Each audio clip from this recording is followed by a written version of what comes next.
Tubewell खुदाई के दौरान जमीन से तेज पानी का बहाव निकलने की वजह से ट्रक समेत ट्यूबवेल मशीन जमीन में धंस गई थी और अब धीरे धीरे पानी सूख रहा है। पानी सूखने के बाद ट्रक का थोड़ा हिस्सा अब दिखने लगा है, लेकिन पानी का जो TDS है 500 के पार होने की वजह से मशीन समेत ट्रक गल करके नष्ट होने की पूरी संभावनाएं जताई जा रही है। और इस मामले को 9 दिन बीत जाने के बावजूद भी मशीन मालिक अपनी मशीन बाहर निकलने का अब इंतजार कर रहा है। प्रशासन ने पानी निकलने की जगह से 3 महीने तक दूर रहने की बात कही है।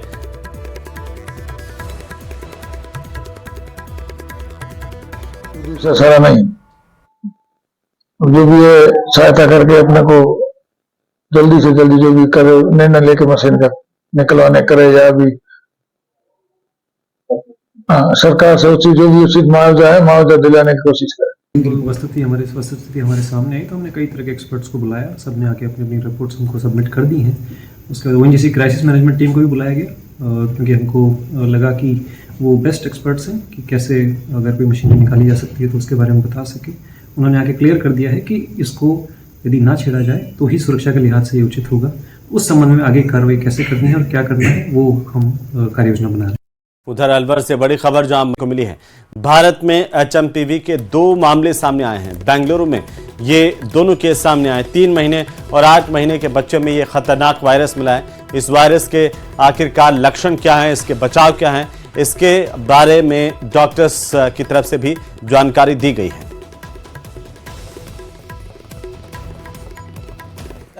दुनिया भर में चर्चाएं शुरू हो चुकी हैं।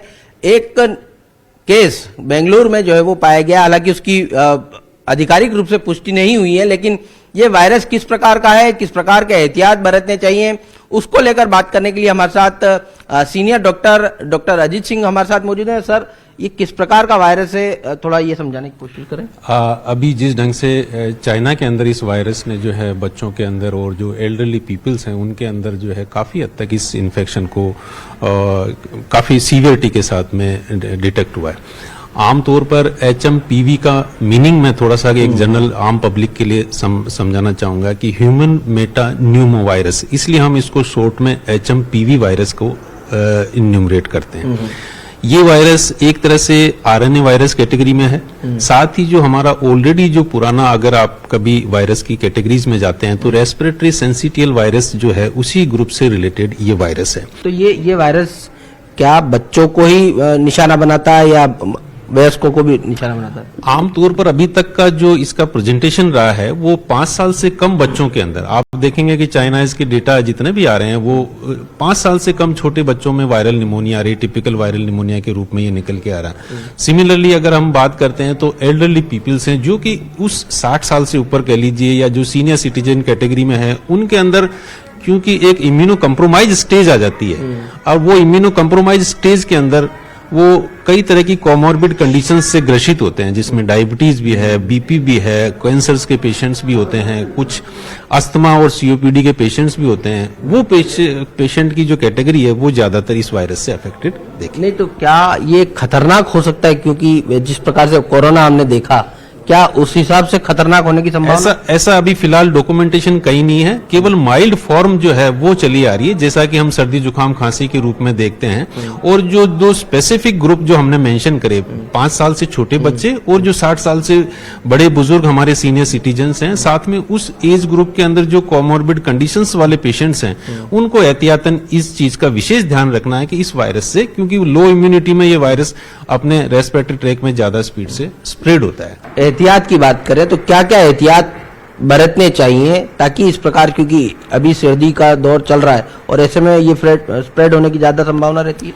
बिल्कुल, एहतियात के रूप में मैं तो सिंपल एक मैसेज जो यही देना चाहूंगा आपके माध्यम से कि जो हम मास्क यूज करना भूल गए हैं बीच के अंदर, एक काफी टाइम से लोगों ने मास्क का यूटिलाइजेशन नहीं किया, और इस वायरस की जिस ढंग से चाइना के अंदर केसेज आए हैं, साथ ही और यहाँ जैसे बेंगलोर में भी ये केस अभी सस्पेक्टेड कैटेगरी में है, तो उसको देखते हुए हमें कहीं ना कहीं ये जो अभी सीजन है, सर्दी का जो सीजन है, उसमें मास्क का एक बहुत उपयोग करते हुए एक रहना चाहिए।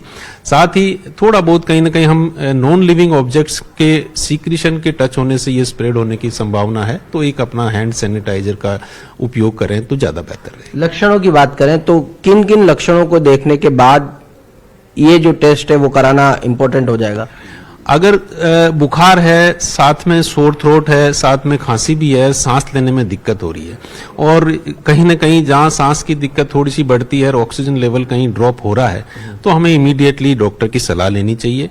और जरूरी नहीं कि हम HMPV के ही पेशेंट बन के कहीं डॉक्टर से कंसल्ट कर रहे हैं। आमतौर पर एटिपिकल वायरल निमोनिया, अभी कई तरह के एटिपिकल वायरल निमोनियाज इस सर्दी के टाइम में देखने को मिल रहे हैं। बच्चों को अलग डायग्नोस हो रहे हैं, बड़ों के अंदर भी एटिपिकल वायरल निमोनियाज आ रहे हैं। तो हम उस चीज को थोड़ा सा प्रिकॉशनरी बेस पर अर्ली स्टेज में अपने चिकित्सक की सलाह लें और प्रॉपर ट्रीटमेंट लें। बहुत बहुत धन्यवाद। तो ये हैं डॉक्टर अजीत सिंह जो साफ तौर पर बता रहे थे कि ये जो HMPV वायरस है वो सामान्य लक्षणों की तरह ही नजर आता है और ऐसे लक्षण होने पर डॉक्टर से सलाह लेनी चाहिए और अभी घबराने जैसी बात जो है वो फिलहाल नजर नहीं आ रही।